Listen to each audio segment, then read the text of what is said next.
यदा यदा हि धर्मस्य ग्लानिर्भवति भारत अभ्युत्थानम् अधर्मस्य तदात्मानं सृजामि। प्रतिबोधितां भगवता नारायणेन स्वयं व्यासेन रचितां पुराणमुनिना मध्ये महाभारतम् अद्वैतामृतवर्षिणीं भगवतीं मशालशालायिनीं मम्मत्वानुसन्ददामि भगवद्गीते भवद्वेषिणीं। नमोऽस्तु ते व्यासविशालबुद्धे पुल्लारविन्दायतपत्रनेत्र येन त्वया भारततैलपूर्णा प्रज्वालितो ज्ञानमयप्रदीप प्रपन्नपारिजाताय स्तोत्रवैत्रैकपाणये ज्ञानमुद्राय कृष्णाय गीतामृतदये नमः। ॐ श्रीभूषणकरात् नवनीरदावात् पीताम्बरागरुडबिम्बफलाधरोष्टात् पूर्णेन्दुसुन्दरमुखादरविन्द्रनेत्रात् कृष्णात् परं किमपि तत्त्वं न जाने। आर्यादेशं नामदेवं च एकनाथं तथैव च तुकारां तथा वन्दे वारकरी परम्पराम्।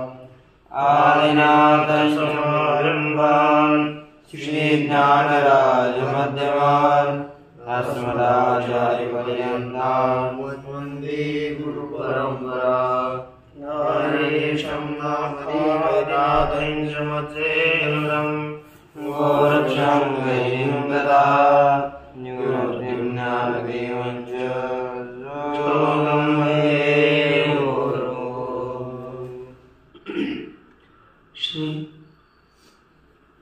भगवान पांडुरंग परमात्मा श्री ज्ञानोबराय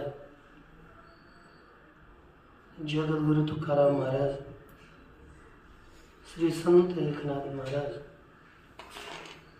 आदि गुरु श्री शंकराचार्य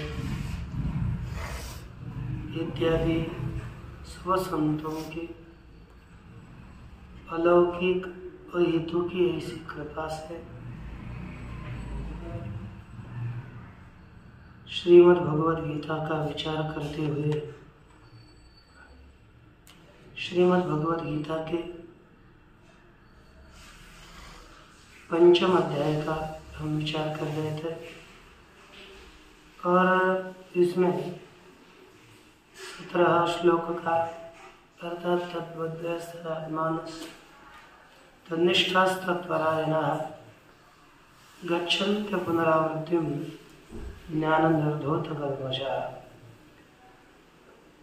ऐसे महात्मा पुनरावृत्ति को प्राप्त होते हैं, यह कहा।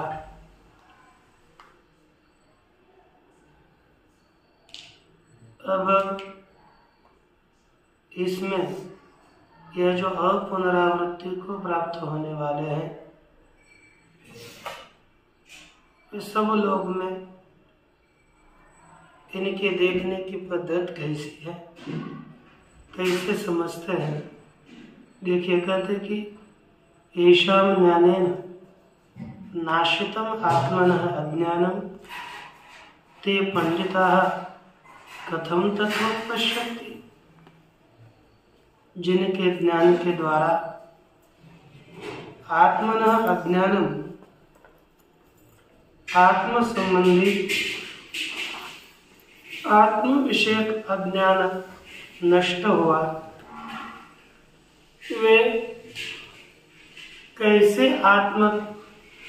कैसे देखते हैं उनकी सब संसार में देखने की रीति कैसी है,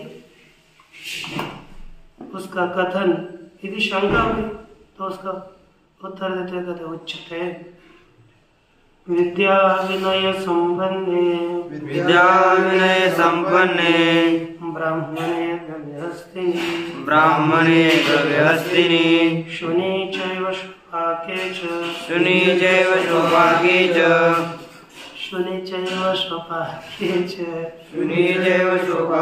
च पंडिताः समदर्शिनः विद्या विनय संपन्ने ब्राह्मणे गृहस्थिनि शुनि चैव स्वपाके च पंडिताः समदर्शिनः विद्या विनय संपन्ने ब्राह्मणे गृहस्थिनि शुनि चैव स्वपाके च पंडिताः समदर्शिनः। मैं हंसा क्यों? क्योंकि शुनि रस्व है और वो लगा दीर्घ शुनि है मन में आया श्लोक है। इस श्लोक में समदर्शी बताया और सब में समान तरह से देखना, सबने एक दृष्टि रखना, यही पंडित करते हैं। किसमें देखिए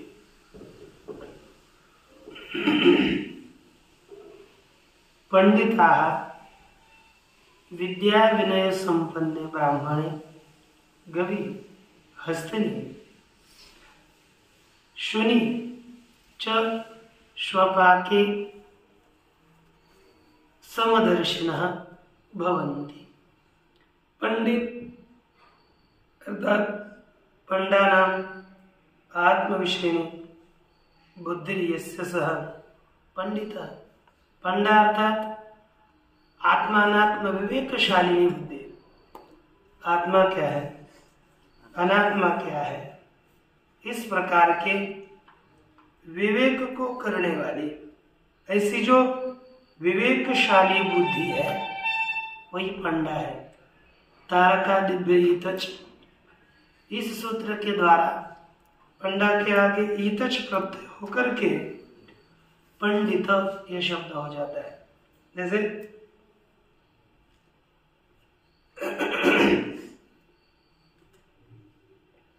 तारकों से युक्त नभ वो होता है तारकित।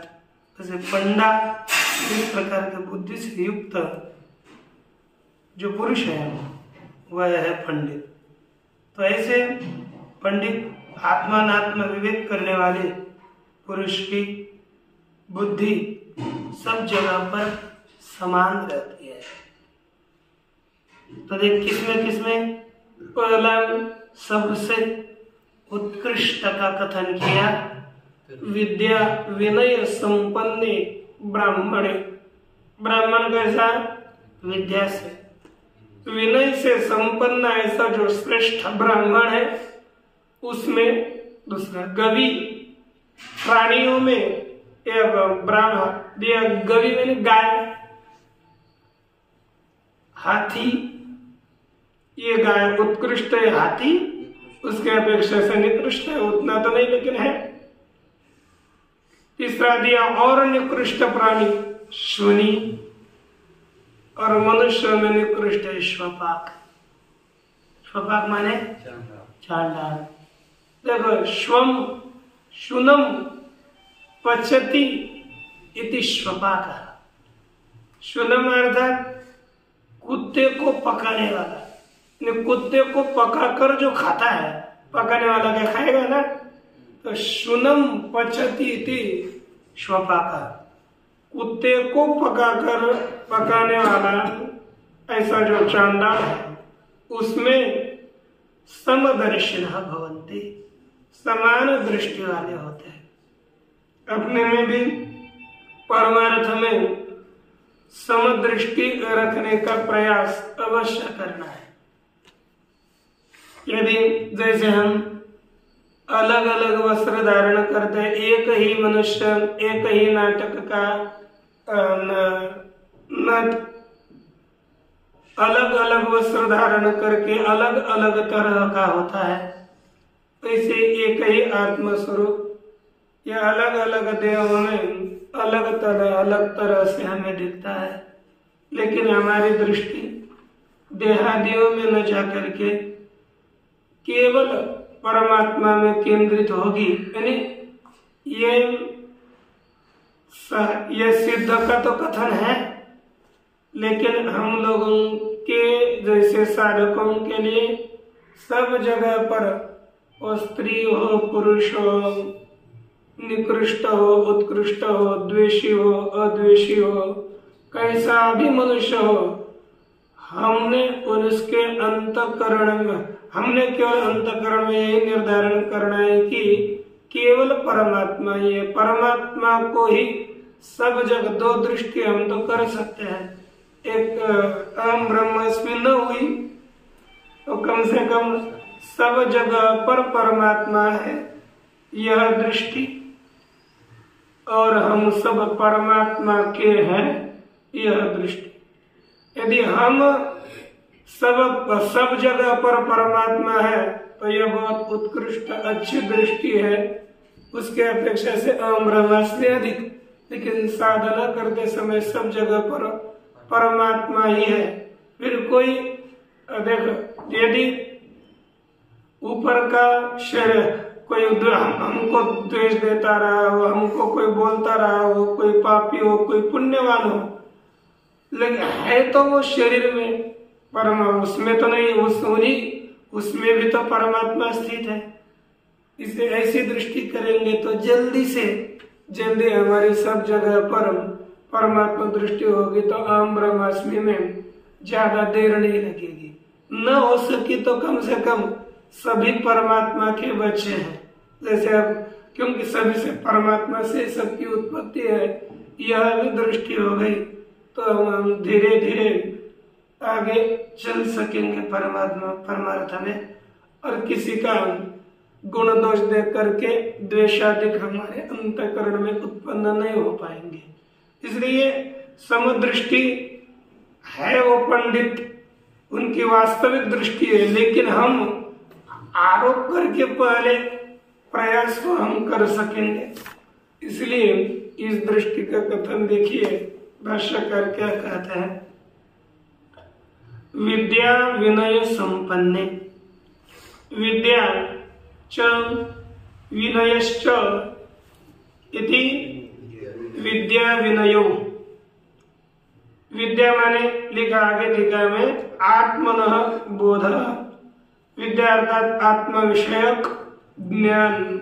ये जो अन्य सभी होती हैं वो विद्या नहीं होती। जैसे हम यदि भेदी करना चाहे तो अन्य पेट भरने वाली जो भी आप कुछ पढ़ेंगे उसे विद्या न कह के सामान्य शिक्षा शब्द देंगे, और आत्म तत्व विवेक आत्म विषय का ज्ञान को ही हम विद्या शब्द का प्रयोग कर नहीं सकते, लेकिन करने का प्रयास करेंगे विभाजन। अब हम दूसरा है विनय अर्थात उपशम। उपशम आनंद गिरि जी का लेकिन लिखा निरहंकारत्वम अनौद्धत्यम, उद्धटता का अभाव। अनुद्धता ये विनय, नम्रता, विनय और नम्रता इनसे संपन्नताभ्याम विद्या विनयाभ्याम संपन्न, विद्या विनय संपन्न। उन्हें विद्या और विनय से संपन्न युक्त जो पुरुष विद्वान है और विनीत है, ऐसा जो ब्राह्मण। तात्पर्य क्या हो गया? विद्या से संपन्न और विनय से संपन्न। तो विद्या से संपन्न वह विद्वान और विनय से संपन्न वह विनीत। ऐसे विद्या विनय से संपन्न ब्राह्मण में गवी माने गाय में, हाथी में, शूनी कुत्ते में, चैव श्वपाके च और श्वपाक चांडाल में पंडिताः समदर्शिनः भवन्ति। सभी पंडित समदर्शी होते हैं, समत्व दृष्टि वाले होते हैं।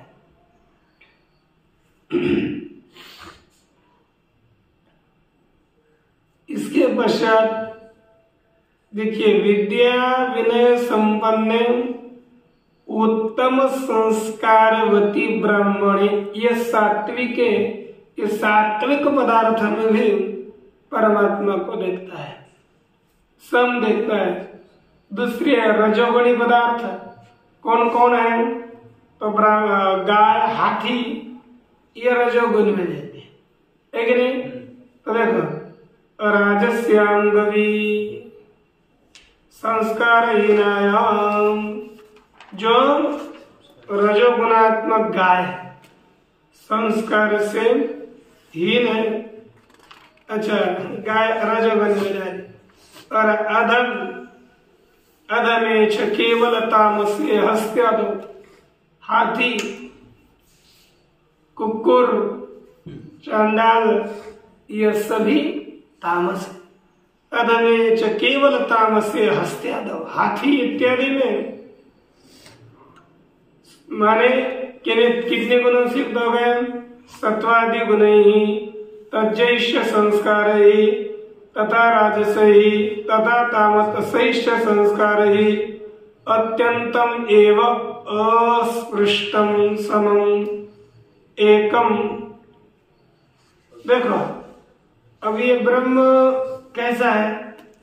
सत्वादि गुणों से अस्पृष्ट है। सत्वादि गुण इसे संबंध नहीं कर सकते, तज्जन्य संस्कार भी इसे विषय नहीं कर सकते। सत्व गुण, रजोगुण, उनके संस्कार, तमोगुण के संस्कार, उन सभी के द्वारा अत्यंतम एव अस्पृष्टम ब्रह्म, यह ब्रह्म अतिशय ही अस्पृष्ट है, अतिशय संबंध रहित है, एक है, अविक्रिय, अविकारी है। ऐसा ब्रह्म तद्द्रष्टुम शीलम एषन्ते पंडिता, वही देखने का स्वभाव है जिनका, ऐसे वे पंडित समदर्शी हुआ करते हैं। ननु, अब हम इस तरह से सभी में माने सम ब्रह्म देखने का स्वभाव है जिसका, ऐसे पंडित, पंडित ही समदर्शी हुआ करते, सब माने ब्रह्मदर्शी, ब्रह्मज्ञानी है। इस तरह से सब में समदर्शित्व का प्रतिपादन करके सात्विकेषु राजसेषु तामसेषु च सत्वेषु, सात्विक, राजस, तामस, ऐसे सत्व पदार्थों में समदर्शनम अनुचितम इति शंकते। समदर्शन अनुचित है, योग्य नहीं है, ऐसी शंका करते हैं। तो देखिए,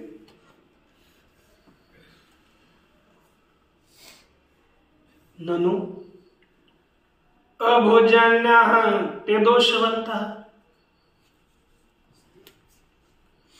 अभोज्यान्याः ते दोषवन्तः, अर्थात अभोजन माने खाने से योग्य नहीं है, ऐसा अन्न है जिनका, वे अभोजन। भाष्यकार का प्रकाश में लिखा है कि जो खाने से योग्य अन्न नहीं है, खाने के लिए योग्य अन्न नहीं है, अभोजन, अभोक्तुम, भोक्तुम अयोग्यम अन्नम येषान्ते, अभोजन खाने के लिए अयोग्य अन्न है जिनका, ऐसे अभोज्य अन्न वाले पुरुष यह दत्तान्नम शिष्टान्नम अभोज्यम ते,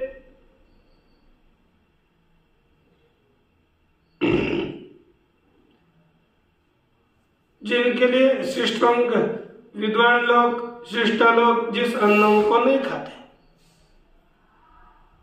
ऐसे वे पुरुष दोष वाले हैं। समास समाभ्याम, समासमाभ्याम विषय मत समय पूजा था।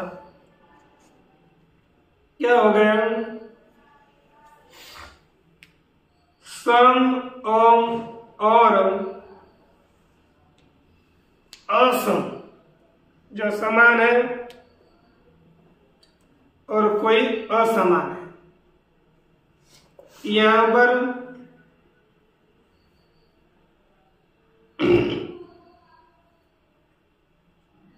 समान के साथ विषम पूजा करेंगे और विषम के साथ समान पूजा करेंगे।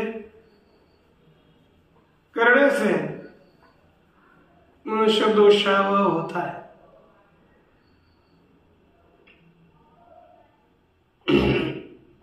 इसलिए ऐसा करेंगे तो दोष पात्र हो जाएगा, यह मनुष्य दोष युक्त होगा।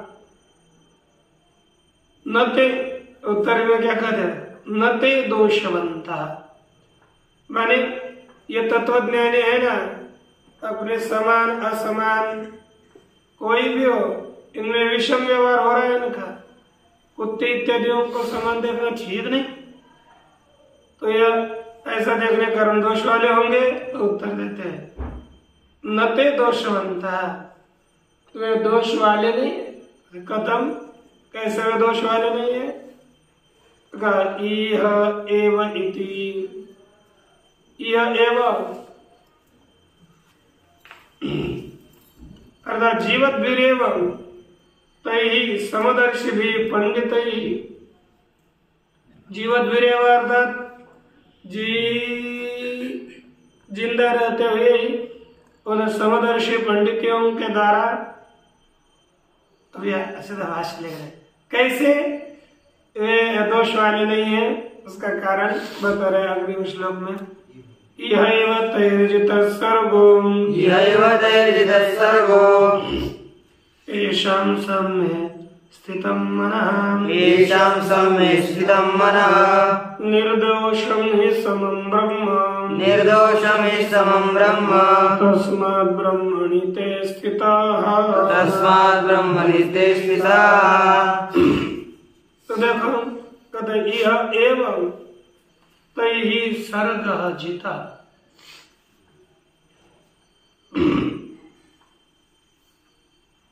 यह एवं माने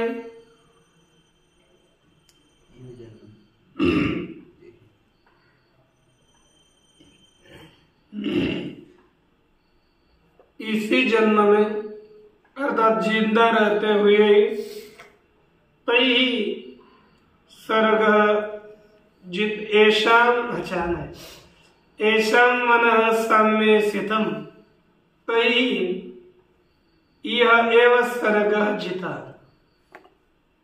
ही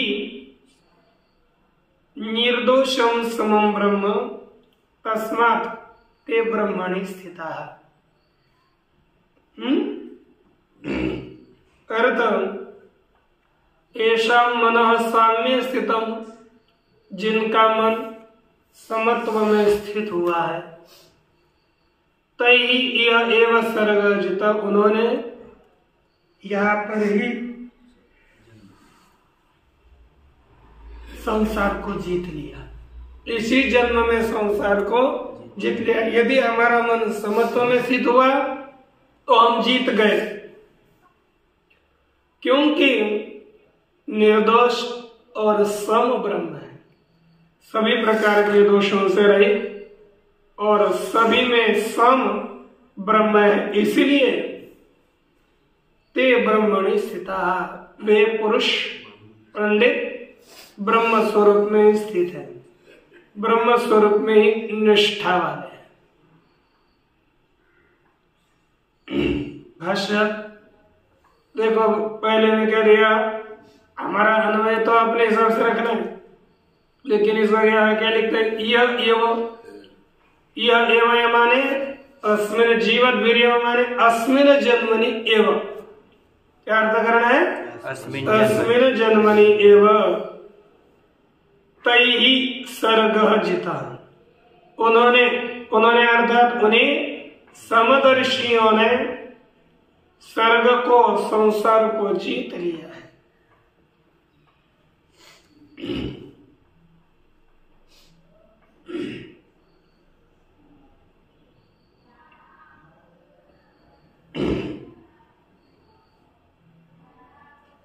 येषां मनः साम्ये स्थितम्, जिनका मन समत्व में स्थित हुआ है। देखो, येषां साम्ये माने सर्वभूतेषु ब्रह्मणि समभावे, सभी भूतों में जो विद्यमान ब्रह्म है ना, ऐसे समभाव में, समत्व में स्थित हुआ है। माने स्थितम निश्चली भूतम, निश्चल रहा क्या? मन अर्थात अंतकरण स्थिर हुआ है। निर्दोषम, यद्यपि दोषवत्सु स्वपाकादिषु मूढ़ैः तद्दोषैः दोषवत् इव विभाव्यते। कहते यद्यपि दोषवत्सु स्वपाकादिषु, कौन? दोष वाले जो चांडाल इत्यादि है, उनमें अज्ञानियों ने क्या किया जाता है? तद्दोष ही। अज्ञानी पुरुष उन्हें स्वपाकादियों के दोषों के द्वारा दोष विरोध इव विभावित है, उन्हें दोष के तरह ही देखा जाता है सब जगह पर। लेकिन तथापि तद्दोष ही अस्पृष्टम, तो भी अज्ञानी पुरुषों के द्वारा दोष सभी जो स्वभागादि गए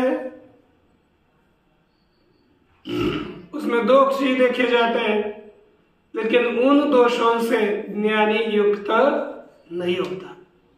अरे ज्ञानी का उस दोषों से ब्रह्म भी अयुक्त है, निर्दोष है।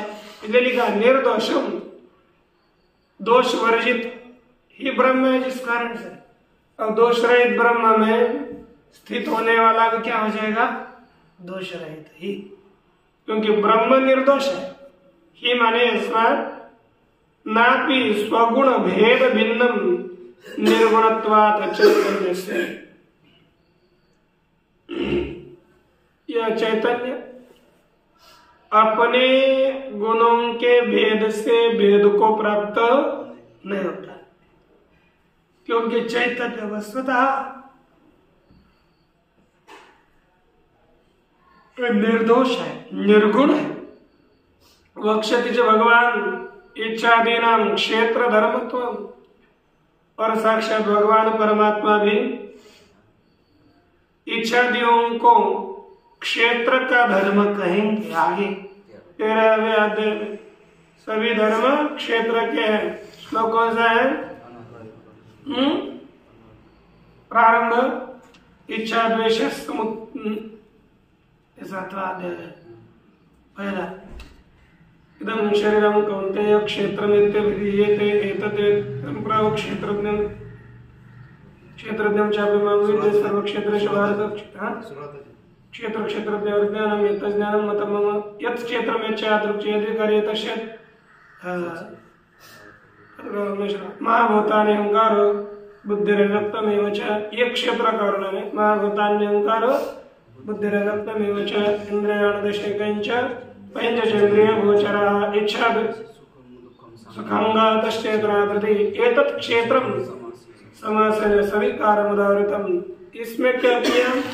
क्षेत्र का वर्णन किया। उसमें इच्छादि से युक्त इच्छा द्वेष सुखम दुखम नहीं करें, ये सभी क्या है? क्षेत्र का स्वरूप है। इसलिए लिखा है भगवान इच्छादियों को क्षेत्र का धर्म आगे जा करके अवश्य बताएंगे। अनादित्वात् निर्गुणत्वात् परमात्मा इसके द्वारा भी क्षेत्र और ये क्षेत्रज्ञ का वर्णन है, लेकिन इनका वर्णन आगे भगवान करने जा रहे हैं।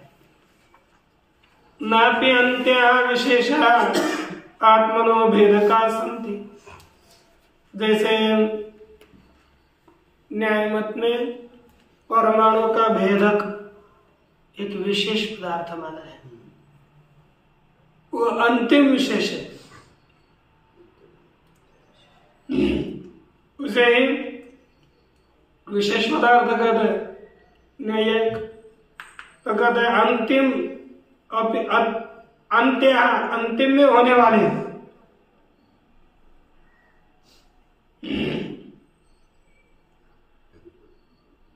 विशेष आत्मा का भेद नहीं कर सकते। जैसे न्यायवत में भेदक है, वैसे यहाँ पर भेद नहीं हो सकता। प्रति शरीरम तेषां सत्वे प्रमाण अनुभवते। प्रति शरीरम माने प्रत्येक शरीर में तेषां सत्वे उनके अस्तित्व में क्या है? प्रमाण की अनुभूति है। क्योंकि तेषां माने विशेषण, प्रत्येक शरीर में एक विशेष है, इसलिए आत्मा अलग अलग है। तो इसके विषय में कोई प्रमाण नहीं है। अतः समम ब्रह्म एकम व एकंच, इसलिए ब्रह्म कैसा है? सम है और एक है। तस्मात् ब्रह्मण्येव स्थिताः, इसलिए तत्वदर्शी ब्रह्म स्वरूप में ही स्थित है। तस्मात् न दोष गंध मात्रम अपि तान स्पृशति, उनको दोषों का गंध मात्र भी, गंध माने एक लेश मात्र भी, क्योंकि गंध तो हम लगाते हैं ना, एक थोड़ा सा लेश लगाते हैं, एक अंश मात्र। इसलिए कहा कि यह दोषों का गंध मात्र, लेश मात्र भी उन तत्वज्ञानियों को स्पर्श नहीं करता।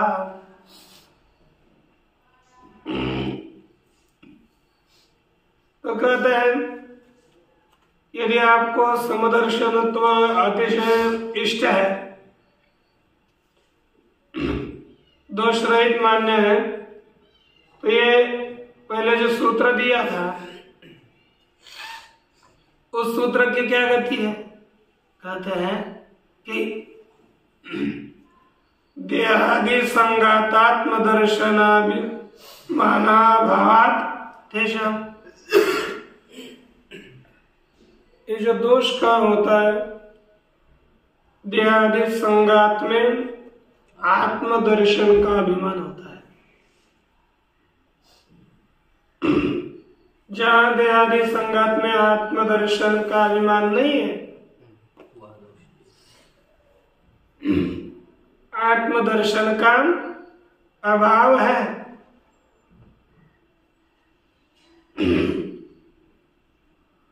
वहां पर दोषों का स्पर्श नहीं।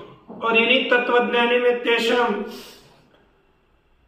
समदर्शिनाम देहादि संगाते आत्मदर्शनाभिमानाभावात्, देहादि संगात में आत्मदर्शन का अभिमान न होने से उनको दोष नहीं लगता।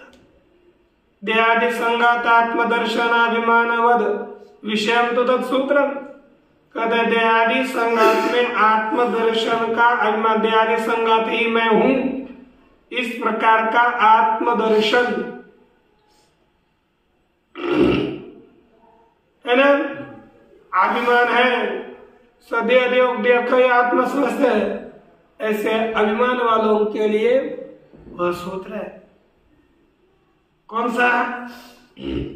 कहते समासमाभ्याम विषम समय पूजा। तो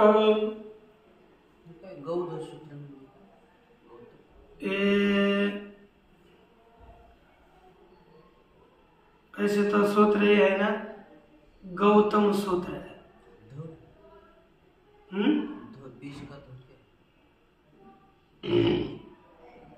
तो गौतम धर्म सूत्र, अलग अलग ग्रह सूत्र, गौतम धर्म सूत्र, स्मृतियां है ना बहुत से, उसमें देख लेंगे ध का अर्थ या गौतम जी ने लिखे हुए धर्म विषयक सूत्र होगा। ये पुस्तक देखना पड़ेगा।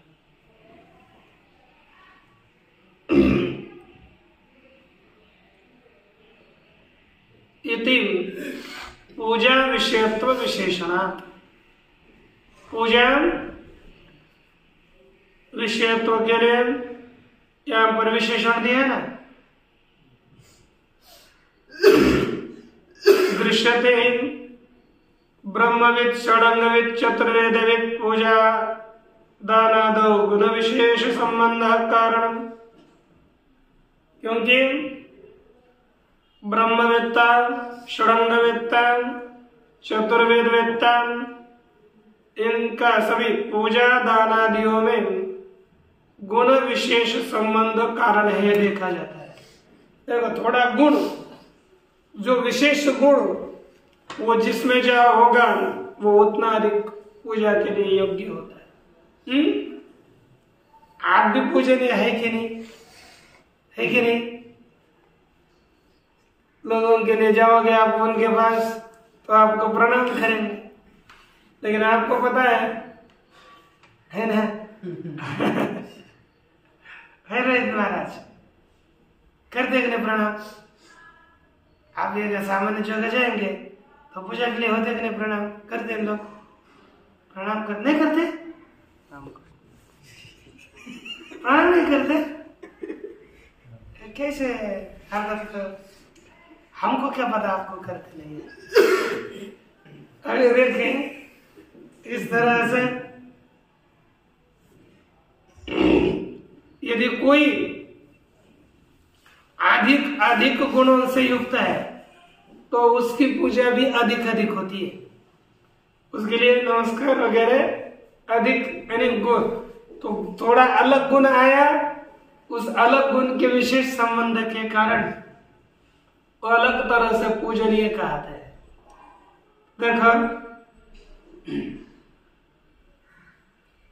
ब्रह्म तो सर्व गुण दोष संबंध विवर्जितम, लेकिन ब्रह्म सभी प्रकार के दोष, सभी प्रकार के गुण इनसे रहित है।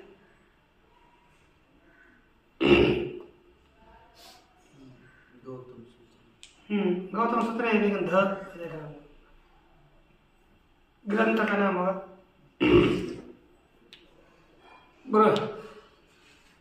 इति अतः ब्रह्मणिते स्थिताः इति युक्तम। क्योंकि ब्रह्म गुण दोष से रहित है, उसी में ही वे स्थित है, ऐसा समझना चाहिए, लेकिन यही योग्य है। और कर्म विषय समासमाभ्याम इत्यादि, ये समासमाभ्याम ये जो सूत्र दिए ना, ये कर्म विषयक सूत्र है। कर्म विषयक है, तत्वज्ञान विषयक नहीं है। कर्म कांडी है और विषय में और होगा तो दोष लगेगा। इदम तू सर्व कर्म संन्यास विषय प्रस्तुत, कि जो विषय चल रहा है ना, सर्व कर्म संन्यासास्ते सुखम वशी, यहाँ से आरंभ करके अध्याय परिसमाप्ति, अध्याय के समाप्ति तक सर्व कर्म संन्यासी विषय में प्रस्तुत, सभी कर्मों के संन्यासियों के विषय में कहा गया है कि नहीं? इस तरह से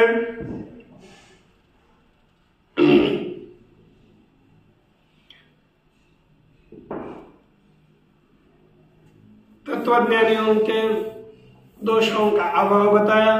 और यस्मात् निर्दोषम समम ब्रह्म आत्मा, जिस कारण से निर्दोष सम ब्रह्मरूप आत्मा है, इसलिए तस्मात् आगे कहते हैं, देखो न प्रवृष्येत् प्रियं प्राप्य, न प्रवृष्येत् प्रियं प्राप्य, नोद्विजेत् प्राप्य च प्रियं, नोद्विजेत् प्राप्य च प्रियं, स्थिरबुद्धिरसम्मूढो, स्थिरबुद्धिरसम्मूढो, ब्रह्मविद् ब्रह्मणि स्थितः, ब्रह्मविद् ब्रह्मणि स्थितः, न प्रवृष्येत् प्रियं प्राप्य, नोद्विजेत् प्राप्य च प्रियं, स्थिरबुद्धिरसम्मूढः, ब्रह्मविद् ब्रह्मणि स्थितः न प्रविशेत् प्रियं प्राप्य न युज्येत् प्राप्य च प्रियं स्थिरबुद्धिरसम्मूढो ब्रह्मविद् ब्रह्मणि स्थितः।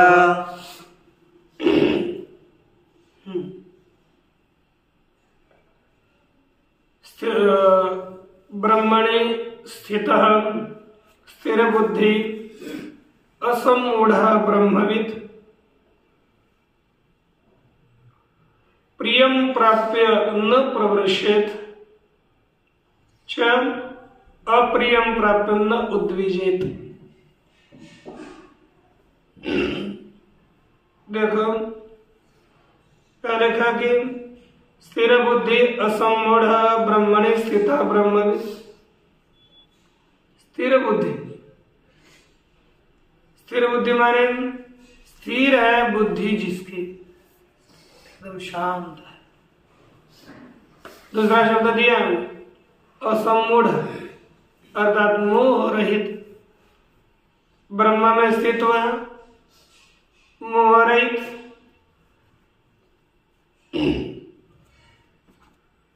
जो पुरुष है ब्रह्म में स्थित हुआ ऐसा ब्रह्मविद्ता प्रेम प्राप्त न प्रवृष्येत्, प्रिय वस्तु को प्राप्त करके हर्षित नहीं होगा और अप्रिय को प्राप्त करके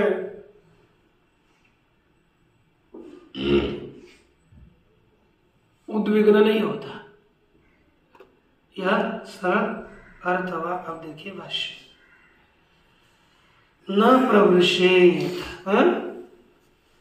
इति प्रतीक है, तो भाष्य में न प्रवृष्येत् न प्रहर्षं कुर्यात्, वो हंसे नहीं।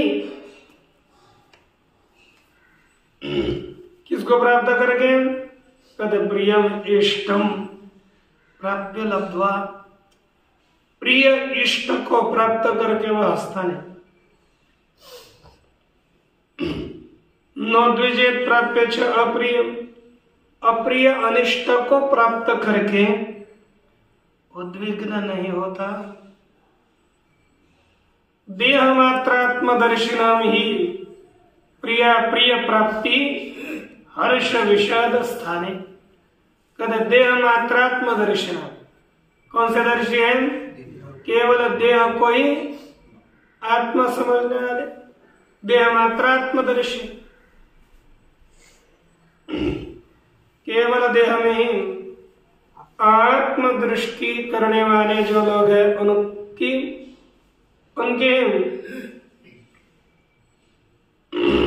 प्रिय प्रिय प्राप्ति, उन्हें प्रिय की और अप्रिय की प्राप्ति होती है।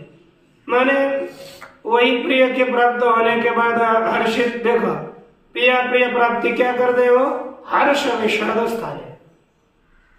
प्रिय वस्तु की प्राप्ति हो गई तो जो देह को आत्मा समझता है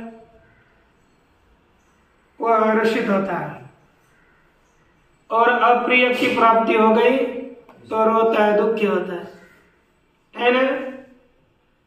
देखो ना, 8 दिन पूर्व में महाराज रो रहे थे, रोते मेरे 2 दिन में आना, क्या बुद्धिमत्ता है, तो 10-15 दिन लगा दिए। तो ये क्या हो गए? ये देह को ही आत्मा समझने वालों की बुद्धि वैसी होती है। उनको विषाद देता है जो देह को आत्मा समझता है, और हर्ष देता है। दीपावली आ गई और किसी को घर जाने के लिए कहा जा सकते हो, छुट्टी दे दी तो हो गया हर्ष, है ना? पता नहीं है, क्योंकि साधना तो नहीं कर रहे, इतना पता है। अरे ये केवल संसार में क्या पढ़ना और मरना, यहाँ पर ही यही चल रहा है हमारा। कोई अंतःकरण से साधना करना चाहता ही नहीं, तो उन्हें हर्ष विषय की प्राप्ति अवश्य होगी। न केवल आत्मदर्शन, केवल जो आत्मदृष्टा है उनको प्रिय और अप्रिय की प्राप्ति, हर्ष और विषाद का स्थान नहीं होते। प्रिय प्राप्त होने पर भी हर्षित नहीं होता, वो हर्ष उत्पन्न नहीं करता। अप्रिय प्राप्त होगा तो भी विषाद को उत्पन्न नहीं करता। तस्य प्रिया प्रिय प्राप्त्य संभवात, उस तत्वज्ञानी आत्मदर्शी को प्रिया प्रिय के प्राप्ति का असंभव होने से। किंच सर्वभूतेषु एक समः निर्दोष आत्मा इति, और सभी भूतों में सम निर्दोष आत्मा है, ऐसी स्थिरा निर्विचिकित्सा, ऐसी स्थिर चिकित्सा, विचिकित्सा अर्थात संदेह और है ना, यहाँ पर स्थिर मति है और निर्विचिकित्सा मति है। यहाँ पर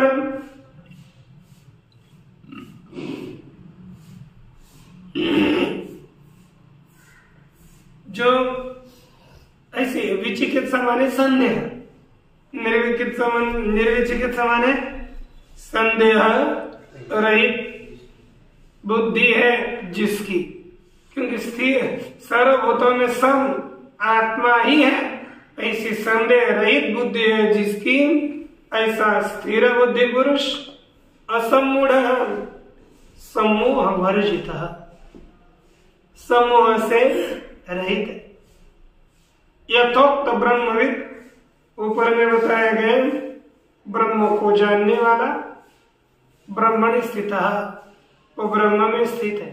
कौन? कहते अकर्मकृत सर्वकर्म संन्यासी, वो ब्रह्म में स्थित हो गया, माने सभी कर्मों का उसने त्याग किया, सभी कर्मों का संन्यासी हो गया। और यह जो ब्रह्म स्वरूप में स्थित है उसका कैसा है? देखिए, बाह्य स्पर्शेषु सत्तात्मा, बाह्य स्पर्शेषु सत्तात्मा, विन्दत्यात्मनि यत् सुखम्, विन्दत्यात्मनि यत् सुखम्, स ब्रह्मयोग युक्तात्मा, स ब्रह्मयोग युक्तात्मा, सुखमक्षयमश्नुते, सुखमक्षयमश्नुते। बाह्य स्पर्शेषु सत्तात्मा विन्दत्यात्मनि यत् सुखम्, स ब्रह्मयोग युक्तात्मा सुखमक्षयमश्नुते। बाह्य स्पर्शेषु सत्तात्मा विन्दत्यात्मनि यत् सुखम्, स ब्रह्मयोग युक्तात्मा सुखमक्षयमश्नुते। तो देखो, बाह्य स्पर्शेषु असक्तात्मा आत्मनि यत् सुखम विन्दति,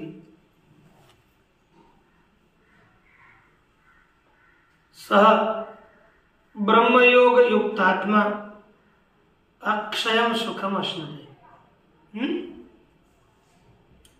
तो देखिए, बाह्य स्पर्शेषु असक्तात्मा, बाह्य स्पर्श, स्पर्श माने विषय, स्पृश्यन्ते इति स्पर्शः विषयः, बाह्य विषयों में असक्त है अंतःकरण, आप असक्त, सक्त नहीं है, उसमें लगा हुआ नहीं, असक्त न लगा हुआ अंतःकरण है जिसका, ऐसा पुरुष आत्मनि यत् सुखम विन्दति, आत्म स्वरूप में जिस सुख को प्राप्त कर लेता है। स ब्रह्म योग युक्तात्मा, वह ब्रह्म योग से युक्त हुआ है अंतःकरण जिसका, ऐसा पुरुष अक्षयम सुखम अश्नुते, किस सुख को प्राप्त करता है? अक्षय अविनाशी सुख को प्राप्त कर लेता है। भाषण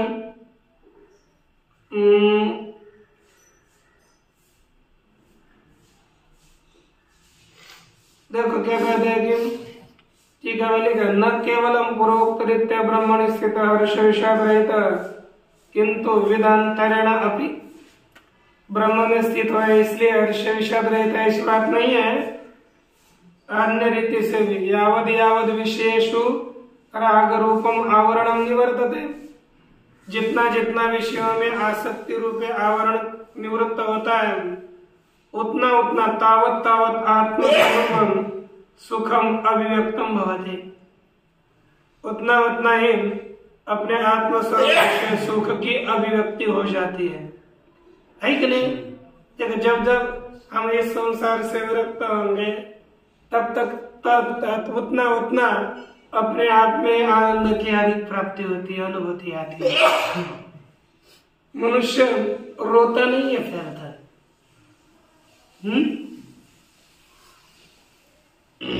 तो देखिए भाष्य में बाह्य स्पर्शेषु बाह्यश्चते स्पर्शा, बाह्य स्पर्श बाह्य है वही स्पर्श है माने विषय। स्पर्शन्तेति स्पर्शा शब्दादय विषय, जिनका स्पर्श किया जाता है उनको कहते स्पर्श, अरे शब्दादि विषय वही स्पर्श है। उन्हीं बाह्य विषयों में, शब्दादि विषयों में, बाह्य स्पर्शों में असक्त सक्त नहीं है, लगा हुआ नहीं है अंतःकरण जिसका, वह असक्त आत्मा, असक्त नहीं अंतःकरण ऐसा पुरुष विषयेषु प्रीति वर्जित, विषयों में प्रेम से रहित होता हुआ विन्दति लभते आत्मनि यत् सुखम, अपने आत्म स्वरूप में जिस सुख को प्राप्त कर गए तद विन्दति, उसी को प्राप्त कर लेता है। आत्मा में जो सुख होगा उसी सुख को प्राप्त करेगा। ऐसा वह ब्रह्म योग युक्त आत्मा, ब्रह्मणि योग समाधि ब्रह्म योग, तो ब्रह्म योग युक्त आत्मा दिया ना, तो पहला ब्रह्म योग माने तो ब्रह्मणि योग, ब्रह्मणि योग ब्रह्म योग, ब्रह्म में योग कौन सा? समाधि। ब्रह्म में आत्म स्वरूप में समाधि लगाना यही ब्रह्म योग है। तेन ब्रह्म योग योगेन युक्त, उसी ब्रह्म योग से युक्त समाहित एकाग्र चित्त वाला तस्मिन् व्यापृत आत्मा अंतकरण यस्य, उसी समाधि में लगा हुआ है अंतकरण आत्मा माने अंतकरण जिसका, ऐसा समाधि योग युक्त समझ लीजिए। ऐसा ब्रह्म योग युक्त आत्मा पुरुष सुखम अक्षयम अश्नुते, अक्षय सुख को अश्नुते व्याप्नोति प्राप्नोति इत्यादि, उसी सुख को प्राप्त करता है। तस्मात् बाह्य विषय प्रीते हैं क्षणिकाया, जो क्षणिक बाह्य विषय प्रीति है उससे इंद्रियानि निवर्तयेत, इंद्रियों को हटाए, और आत्मनि अक्षय सुखार्थी, कौन? आत्म स्वरूप में लगाए। लेकिन जो अक्षय सुख के प्राप्ति की इच्छा करता है वह बाह्य विषयों से इंद्रियों को हटा करके आत्म विषय बनाने का प्रयास करे। इस तरह भगवत भाष्यकार ने कहा। अब आगे का जो श्लोक है थोड़ा सा विचार देखेंगे बाद में। ओम पूर्णश्च पूर्णमादाय पूर्णमेवावशिष्यते। ओम शांति शांति।